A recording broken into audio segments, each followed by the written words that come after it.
اعوذ باللہ من الشیطان الرجیم بسم اللہ الرحمن الرحیم یا ایہا الذین آمنوا اذکروا نعمت اللہ علیکم، اے ایمان والو یاد کرو اللہ کے اس احسان کا، اس نعمت کا جو اس نے تم پر کی۔ وہ کیا نعمت تھی کہ اذ جاءتکم جنود، جب چڑھ آئیں تم پر فوجیں، جب لشکروں نے تم پر حملہ کیا، فَأَرْسَلْنَا عَلَيْهِمْ رِيحًا، پھر ہم نے بھیج دی ان پر ہوا، وَجُنُودًا، اور ایسا لشکر اور فوجیں لم تروہا، جنہیں تم نے نہیں دیکھا، وَكَانَ اللَّهُ بِمَا تَعْمَلُونَ بَصِيرًا، اور اللہ جو کچھ کرتے ہو، جو کچھ تم کرتے ہو، اللہ اس کو دیکھنے والا ہے۔ یہ غزوہ احزاب کا واقعہ ان آیات میں بیان کیا گیا ہے۔ غزوہ احزاب جس کو غزوہ خندق بھی کہا جاتا ہے، احزاب حزب کی جمع ہے جس کے معنی جماعت کے ہیں۔ اس غزوہ میں کفار کی مختلف جماعتیں متحد ہو کر مسلمانوں کو ختم کر دینے کا معاہدہ کر کے مدینہ پر چڑھ آئی تھی، اس لیے اس غزوہ کا نام غزوہ احزاب رکھا گیا ہے۔ اور چونکہ اس غزوہ میں دشمن کے آنے کا راستہ روکنے کے لیے آپ صلی اللہ علیہ وسلم کے حکم سے خندق کھودی گئی تھی، اس لیے اس کو غزوہ خندق بھی کہا جاتا ہے۔ رسول اللہ صلی اللہ علیہ وسلم جس سال مکہ مکرمہ سے ہجرت کر کے مدینہ میں تشریف لائے تو اس کے دوسرے ہی سال غزوہ بدر کا واقعہ پیش آیا، تیسرے سال غزوہ احد، چوتھے سال یعنی 4 ہجری میں یہ غزوہ احزاب کا واقعہ پیش آیا، اور بعض روایات میں یہ بھی ہے کہ یہ واقعہ غزوہ خندق کا 5 ہجری میں پیش آیا۔ بہرحال ہجرت کے ابتدا سے ہی کفار نے مسلسل مسلمانوں پر حملے کرنے شروع کیے۔ اب یہ جو غزوہ احزاب تھا یہ دوسرے غزووں سے زیادہ سخت تھا، اور اس کی سختی خود بھی اللہ تعالیٰ نے آگے آیات میں بیان فرمائی ہے کہ یہ واقعہ اتنا شدت والا تھا، ہولناک تھا کہ زاغت الابصار، آنکھیں کھلی کی کھلی رہ گئیں، بلغت القلوب الحناجر، کلیجے منہ کو آنے لگے، وزلزلوا زلزالا شدیدا، اور سخت زلزلے میں مسلمانوں کو ڈالا گیا، سخت آزمائش میں۔ تو اس واقعے کی ابتدا اس طرح ہوئی کہ یہود کے قبیلہ بنو نذیر اور قبیلہ بنو وائل جو کہ مدینہ میں رہتے تھے، ان کے تقریباً 20 آدمی جو رسول اللہ صلی اللہ علیہ وسلم اور مسلمانوں سے سخت دشمنی رکھتے تھے، مکہ مکرمہ پہنچے اور قریش کے سرداروں سے ملاقات کر کے ان کو مسلمانوں کے خلاف جنگ پر آمادہ کیا۔ اب قریشی سردار یہ سمجھتے تھے کہ مسلمان ہماری بت پرستی کو کفر سمجھتے ہیں، اسی طرح ہمارے مذہب کو بھی برا سمجھتے ہیں، اور یہود بھی چونکہ اہل کتاب ہیں وہ بھی بت پرستی کو اور ہمارے مذہب کو برا سمجھتے ہیں۔ تو پہلے تو ان قریشی سرداروں نے ان یہودیوں کی بات پر یقین نہ کیا،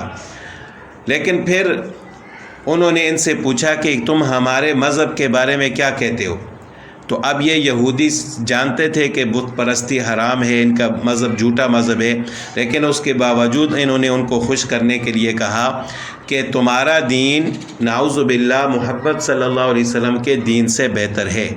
اس پر وہ لوگ کچھ مطمئن ہو گئے، مگر پھر بھی ان کو مکمل یقین نہ آیا،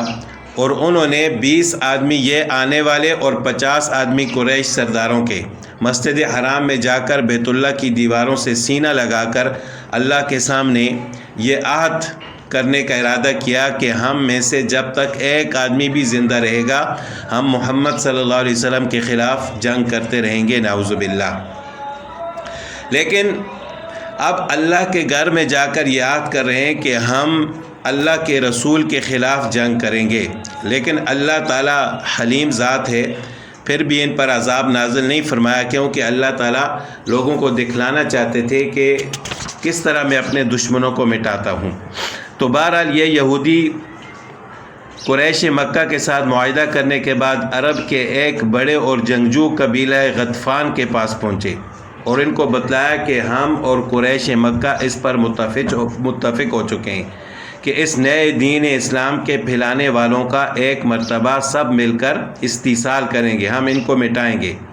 آپ بھی اس پر ہم سے معاہدہ کریں۔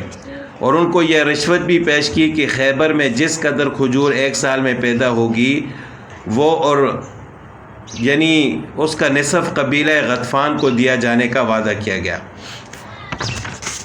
تو بہرحال یہ سارے قبیلے متحد ہو کر مسلمانوں کے خلاف نکلے۔ تو جب رسول اللہ صلی اللہ علیہ وسلم کو اس کی خبر ہوئی تو رسول اللہ صلی اللہ علیہ وسلم نے پہلا کلمہ جو زبان مبارک سے نکالا تھا وہ تھا حسبنا اللہ و نعم الوکیل، یعنی ہمیں اللہ کافی ہے اور وہی ہمارا بہتر کارساز ہے۔ اس کے بعد رسول اللہ صلی اللہ علیہ وسلم نے مہاجرین اور انصار سے سنت کے مطابق مشورہ کیا، اور مشورہ کرنے کا مقصد یہی تھا کہ یہ مشورہ تاکہ آنے والے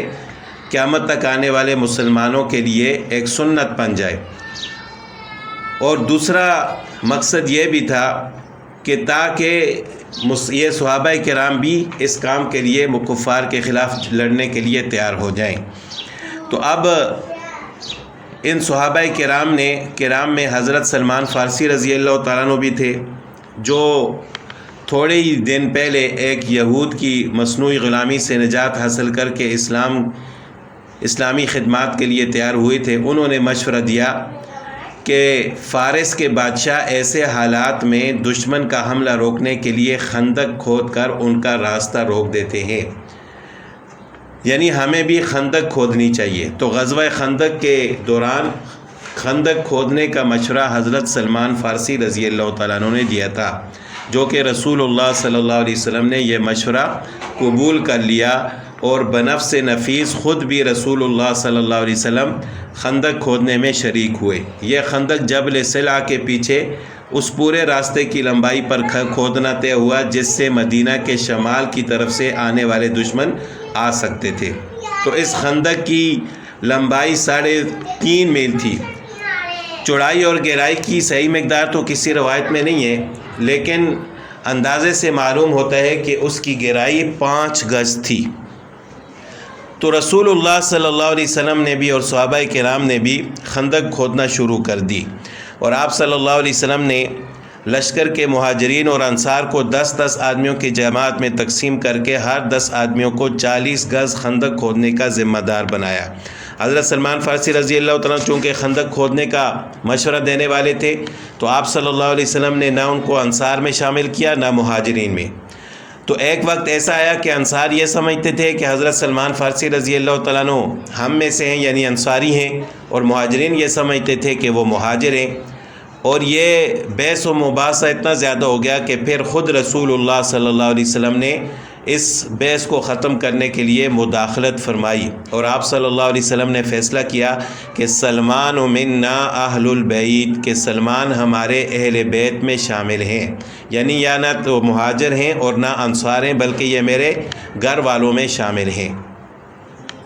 تو اب خندق کھودتے وقت جو حصہ حضرت سلمان فارسی رضی اللہ تعالیٰ عنہ اور ان کے ساتھ جو 10 صحابہ کرام تھے ان کے حصے میں آیا تھا، اللہ کی قدرت کے وہاں پر ایک ایسی چٹان آ گئی جس کا کھودنا ان کے لیے مشکل ہو گیا تھا۔ اب یہ خود ہی مشورہ دینے والے تھے حضرت سلمان فارسی رضی اللہ تعالیٰ عنہ خندق کھودنے کا، اور پھر اللہ کی قدرت کے وہ حصہ اور وہ چٹان انہی کے حصے میں آ گئی۔ تو جب ان کے لیے وہ خندق کا حصہ اور چٹان کھودنا مشکل ہو گئی تو خود رسول اللہ صلی اللہ علیہ وسلم کی خدمت میں پیش ہوئے اور سارا واقعہ بتلایا۔ تو رسول اللہ صلی اللہ علیہ وسلم خود تشریف لائے اور اس چٹان کو کھودنے کا ارادہ فرمایا۔ تو آپ صلی اللہ علیہ وسلم نے اپنے دست مبارک میں کدال لے کر اس چٹان پر ایک ضرب لگائی اور یہ آیت پڑھی، تمت کلمۃ ربک صدقا، یعنی پوری ہو گئی نعمت آپ کے رب کی سچائی کے ساتھ۔ تو ایک ضرب سے چٹان کا 1/3 حصہ کٹ گیا اور اس کے ساتھ ہی ایک روشنی پتھر کی چٹان سے برآمد ہوئی۔ اس کے بعد آپ صلی اللہ علیہ وسلم نے دوسری ضرب لگائی تو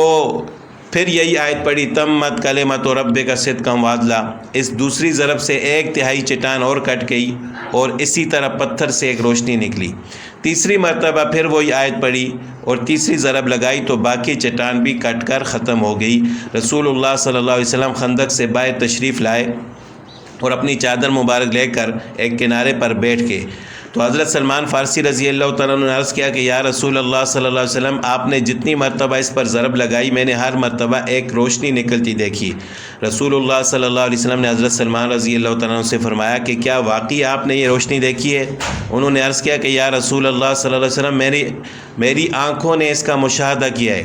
رسول اللہ صلی اللہ علیہ وسلم نے فرمایا کہ پہلی ضرب میں جب روشنی نکلی میں نے اس روشنی میں یمن اور کسرا کے شہروں کے محلات دیکھے، اور جبرائیل امین نے مجھے بتلایا کہ آپ کی امت ان شہروں کو فتح کرے گی، اور پھر ایک وقت آیا کہ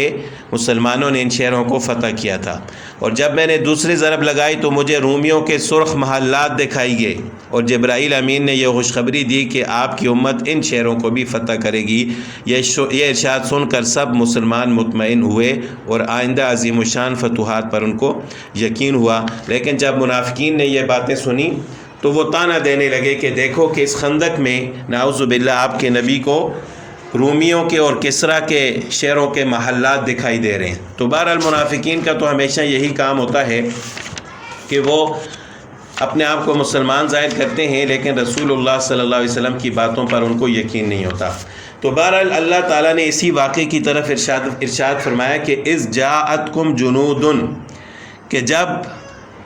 لشکروں نے تم پر چڑھائی کی، فارسلنا علیہم ریحا، تو اللہ تعالیٰ نے مسلمانوں کو کیسے فتح نصیب فرمائی کہ ان پر ہوا بھیجی، وجنودا،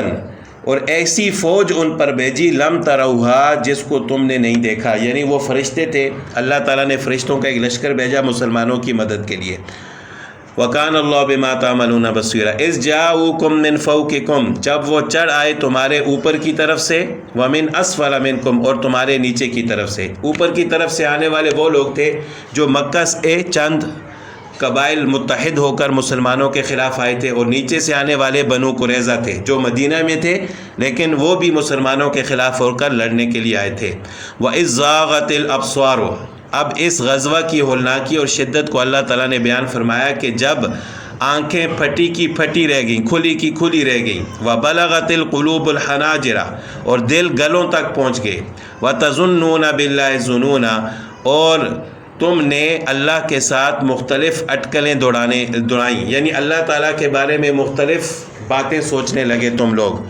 ہنالک ابتلی المؤمنون،